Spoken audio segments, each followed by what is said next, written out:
إن الحمد لله نحمده ونستعينه ونستغفره ونعوذ بالله من شرور أنفسنا ومن سيئات أعمالنا من يهده الله فلا مضل له ومن يضلل فلا هادي له أشهد أن لا إله إلا الله الملك الحق المبين وأشهد أن محمدا عبده ورسوله صادق الوعد الأمين اللهم صل وسلم وبارك على محمد وعلى آله وأصحابه أجمعين أما بعد ويا أيها الحاضرون أوصيكم ونفسي بتقوى الله فقد فاز المتقون وقال الله تعالى في القرآن الكريم أعوذ بالله من الشيطان الرجيم يا أيها الذين آمنوا اتقوا الله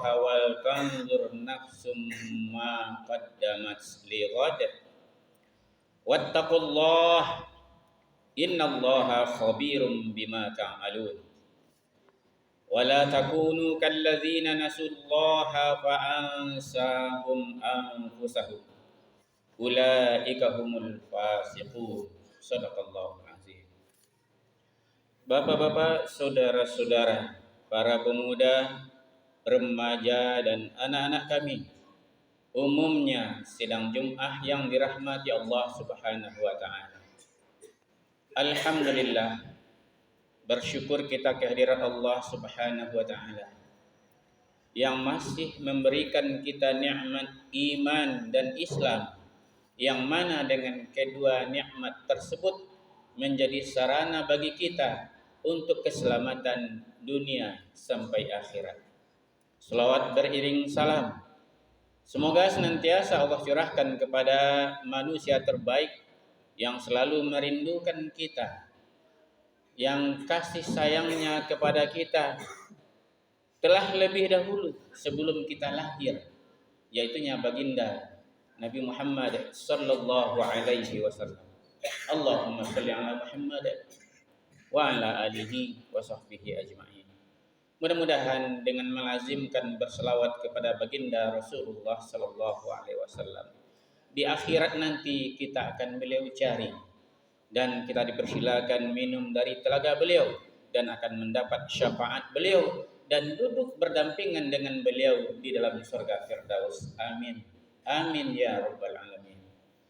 Kemudian pada kesempatan ini khatib juga menghimbau, berpesan serta mengajak terutama kepada diri khatib sendiri, selanjutnya kepada semua kita yang hadir di ruangan masjid ini. Marilah kita selalu mempersiapkan bekal terbaik kita untuk menghadapi kehidupan yang kekal abadi, dan sebaik-baik bekal yang akan kita bawa adalah iman, takwa, dan amal soleh. Hadirin sidang Jum'ah yang dimuliakan Allah Subhanahu wa Ta'ala, di awal khutbah tadi khatib sudah membacakan surat Al-Hasyr ayat 18 dan 19. Mari kita ambil pelajaran dari ayat ini. Hadirin sidang Jum'ah yang berbahagia, di dalam ayat ini Allah memanggil orang-orang yang beriman. Tentunya kita tanya diri kita sebagai seorang yang beragama Islam, apakah masih ada iman di dalam dada kita? Karena setiap muslim belum tentu beriman, dan setiap orang yang beriman pasti dia muslim. Ada orang yang hanya sekedar muslim tetapi tidak beriman. Ada orang yang beriman tapi imannya tipis. Maka dari itu, mari melalui panggilan ini kita pertebal, kita perkuat iman kita, karena Allah sangat mencintai orang-orang yang beriman. Apa isi panggilan Allah? Ittaqullaha, bertakwalah kamu kepada Allah. Takwa mempunyai banyak pengertian, di antaranya redha dengan seluruh ketentuan Allah. Takwa juga berarti redha dengan hukum-hukum yang Allah tentukan. Takwa juga berarti mengerjakan apa yang Allah perintah, menghentikan apa yang Allah larang. Maka mari kita tingkatkan dari iman menjadi takwa, karena takwa menjadi syarat seseorang itu masuk surga. Wa'iddat lil muttaqin, surga itu hanya diperuntukkan buat orang-orang yang bertakwa. maka rugilah kita kalau hanya sekedar beriman dan tidak bertakwa. Iman berbeda dengan takwa. Maka dari itu ada tahapan-tahapannya. Sebagai manusia kita wajib beragama Islam supaya kita selamat. Sebagai orang Islam kita disuruh untuk meningkatkan lagi menjadi orang yang beriman. Sebagai orang yang beriman kita disuruh meningkatkan lagi menjadi orang yang bertakwa. Kemudian setelah beriman dan bertakwa, apa perintah Allah berikutnya? Wal tanzur nafsum ma qaddamat lighad. Hendaklah setiap pribadi memandang, menengok kembali ke belakang. Ma qaddamat, apa yang sudah berlalu pada dirinya. Lah modeiko muawak, lah bara persiapan awak untuk menghadapi tahapan kehidupan berikut. Jangan hanya berprinsip nan tali, nan ijo, nan kini, nan isu pulau dikaji. Orang yang seperti ini adalah orang yang tidak mempersiapkan kehidupan untuk tahapan berikut. Dan inilah orang yang merugi. Orang yang hanya memikirkan waktu sekarang, tidak memperdulikan waktu yang akan datang. Kita punya masa depan jangka pendek yaitu dunia, dan juga masa depan jangka panjang yaitu akhirat. Untuk kehidupan masa yang akan datang, kita perlu menengok ke belakang. Artinya apa? Lakukan muhasabah. Umar Ibn Khattab, khalifah yang kedua dari Khulafaur Rasyidin, berpesan, hasibu anfusakum. Hisablah dirimu. Introspeksi dirilah kamu. Lakukan muhasabah. Lakukan evaluasi. Apa yang sudah kamu persiapkan untuk masa depanmu.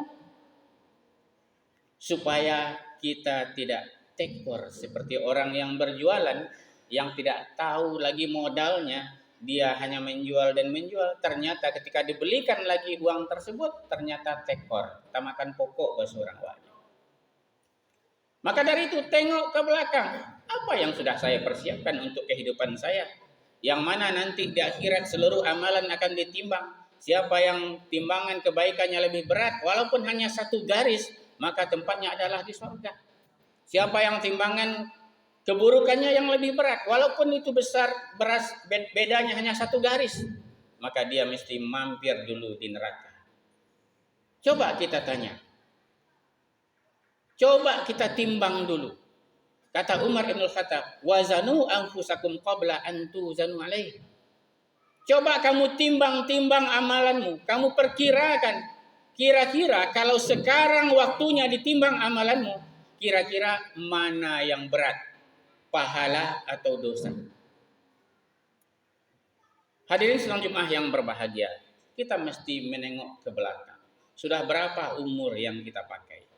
Hadirin sedang Jumat yang berbahagia, kata Rasulullah, belum beranjak kaki seorang hamba dari tempat dia berbangkit, nanti akan ditiupkan sangkakala oleh Israfil. Sangkakala yang kedua.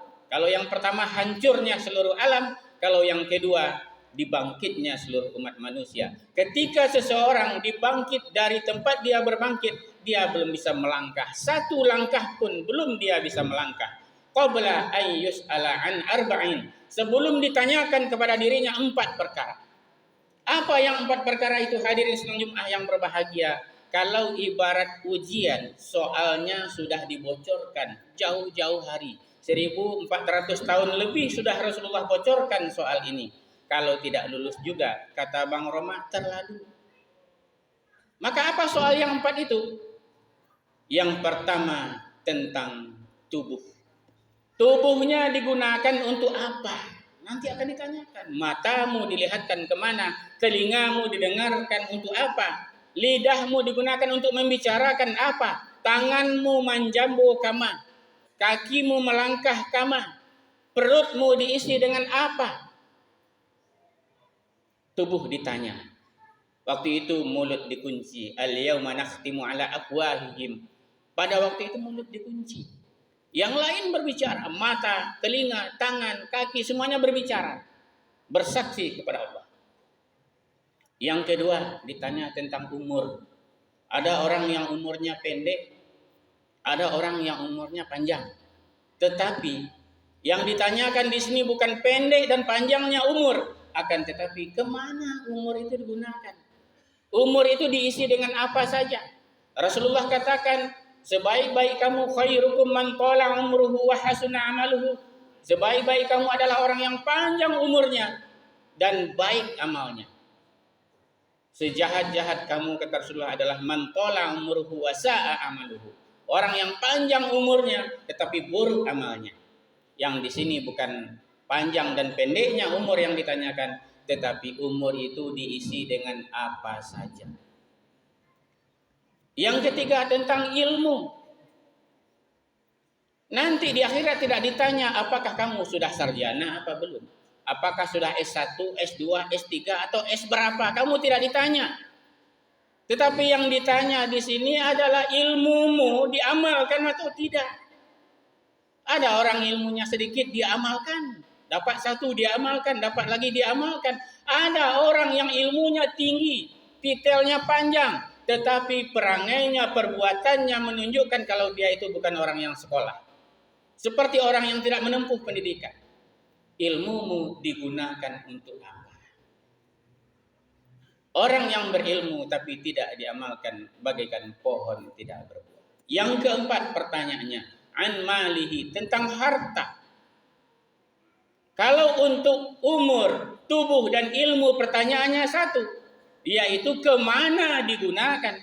Tetapi kalau harta pertanyaannya dua. Min aina iktasabahu wa aina anfaqahu wa fima anfaqahu. Dari mana kamu dapatkan harta tersebut dan kemana kamu belanjakan? Kamu punya motor dibeli dengan duit apa? Kemudian motor itu raunnya kemana aja? Kamu punya mobil dibeli dengan apa? Apakah dengan duit yang halal atau duit yang syubhat atau duit yang haram? Kalau halal misalkan, kamu gunakan kemana saja mobil itu, nanti akan dihisab. Semua harta kita dihisab. Kamu punya baju digunakan kemana aja. Kamu punya tas digunakan untuk apa? Hati-hati, kita beli tas hanya untuk pamer. Jumlah tasnya banyak, hanya dipakai satu atau dua. Yang tidak dipakai berat nanti hisabnya. Punya sepatu hanya untuk dikoleksi, dipakai hanya sepasang. Ya. Yang lainnya seperti di toko, ditanya nanti di akhirat. Hadirin sedang Jumat yang berbahagia, maka hendaklah setiap pribadi melihat kembali apa yang dia sudah perbuat dengan dirinya, persiapan apa yang sudah dia lakukan. Wattaqullah, Allah ulang lagi di ayat yang sama, bertakwalah kamu kepada Allah, karena takwa ini adalah harapan kita nanti untuk menyelamatkan kita di akhirat. Innallaha khabirum bima ta'malun. Sesungguhnya Allah akan menyampaikan kembali. Allah akan memperlihatkan kembali. Allah akan memutarkan kembali filmnya, CCTV-nya. Apa saja yang kita perbuat, apa saja yang kita lakukan, apa saja yang kita persiapkan untuk diri kita. Semuanya ditayangkan kembali dan semua manusia melihat. Faman ya'mal mithqala dzarratin khairan yarah. Siapa yang membuat kebaikan walaupun sebesar biji bayam akan diperlihatkan kepada kita. Wa may ya'mal mithqala dzarratin syarran yarah. Siapa yang berbuat kejahatan, perbuatan dosa, maksiat walaupun sedikit akan diperlihatkan kepada kita. Maka selagi ajal masih ada, selagi kesempatan masih ada, selagi umur masih ada, maka mari kita persiapkan bekal sebanyak mungkin untuk kehidupan akhirat. Di depan mata kita sudah ada contoh. Contoh nyata. Jadikan kematian itu sebagai pelajaran, kata Rasulullah. Orang yang tidak bisa mengambil pelajaran dari sebuah kematian adalah orang yang merugi. Idza mata ibnu Adam fanqata'a amaluhu. Kalau meninggal anak Adam, maka putuslah sekalian amalnya. Artinya amal dia sendiri. Dia tidak bisa beramal lagi. Kalau mau mandi dimandikan. Kalau mau pakai baju dipasangkan. Kalau mau berjalan digotong. Kalau mau sholat disolatkan. Jangan menunggu sholat di depan jamaah. Sholatlah dulu sebelum di belakang imam. Artinya sholatlah kamu di belakang imam sebelum nanti kamu disolatkan di depan imam. Ini perlu jadi pelajaran bagi kita. Jangan timbul penyesalan nanti. Hadirin sedang Jumat yang berbahagia. Di ayat berikut Allah ingatkan wala takunu kalladzina nasullah. Janganlah kamu seperti orang yang melupakan Allah. Dalam menjalani kehidupan ini manusia 80% dipengaruhi oleh lingkungan. Maka pandai-pandailah mencari lingkungan. 80% dipengaruhi oleh lingkungan. Apakah dia seorang yang alim, orang yang hebat, seorang buya, seorang kiai? Kalau salah lingkungannya, maka nanti dia akan berubah sesuai dengan lingkungannya. Maka janganlah kamu seperti orang yang sudah melupakan Allah. Jangankan kita, hadirin sedang Jumat yang berbahagia, ya, kiai haji buya besar pun bisa sesat, bisa mati sesat. Jangankan kita yang jarak waktu kita dengan Rasulullah yang begitu jauh, yang dekat sehari-hari dengan Rasulullah pun bisa mati sesat. Paman beliau tinggal mengucapkan 2 kalimat syahadat dijamin masuk surga. Tetapi hidayah tidak datang kepada beliau karena beliau menolak. Jangan sampai lingkungan yang salah mewarnai kita, hadirin sedang Jumat yang berbahagia. Sekuat apapun kita, kalau setiap hari disuguhi sesuatu yang salah, sehebat apapun ilmu kita, setiap hari kita bersinggungan terus dengan lingkungan yang negatif, maka hati-hati, lama-lama kita akan seperti lingkungan kita. Hadirin sedang Jumat yang berbahagia. Makanya kata Rasulullah, seseorang itu akan dibangkit sesuai dengan siapa yang dia idolakan. Almar'u ma'aman ahab.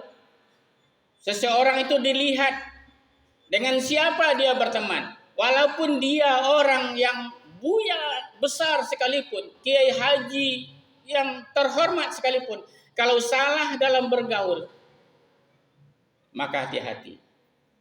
Dia nanti akan dibangkit bersama orang yang dia idolakan. Dan contoh sudah banyak. Fa'ansahum anfusahum. Kalau orang sudah melupakan Allah, Allah akan menjadikan dia lupa dengan dirinya.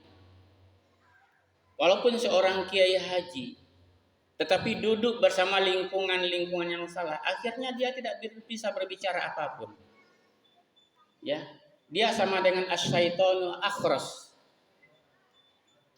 Seseorang yang tidak bisa menegakkan amar ma'ruf nahi mungkar padahal dia tahu kata Rasulullah, itu yang disebut dengan asyaitonu akhras, setan bisu.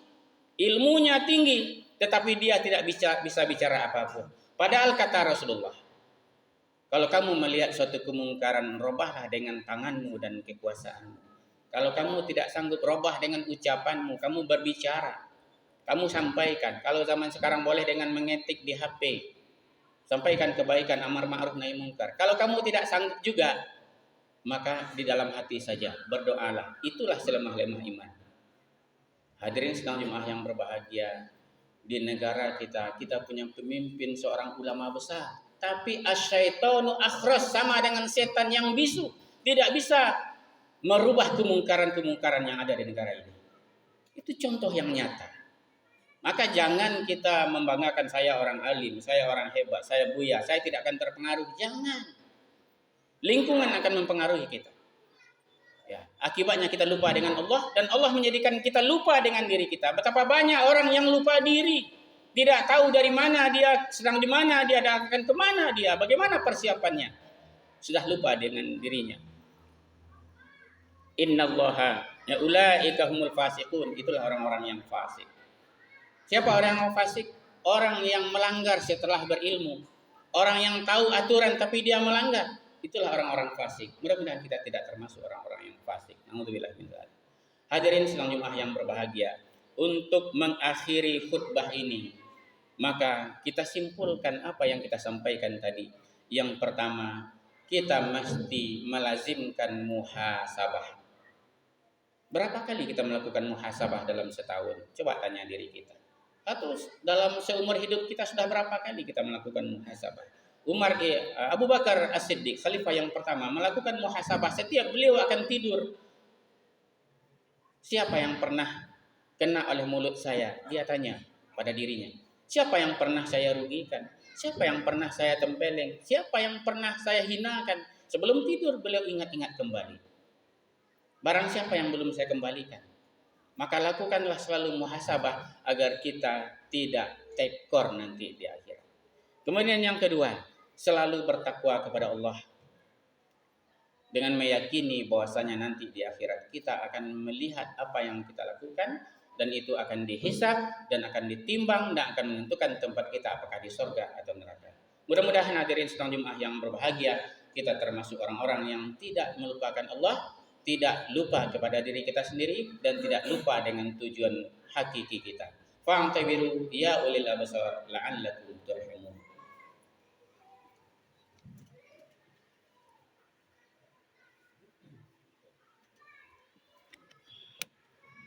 Alhamdulillahirabbil alamin. Hamdan na'imin, hamdan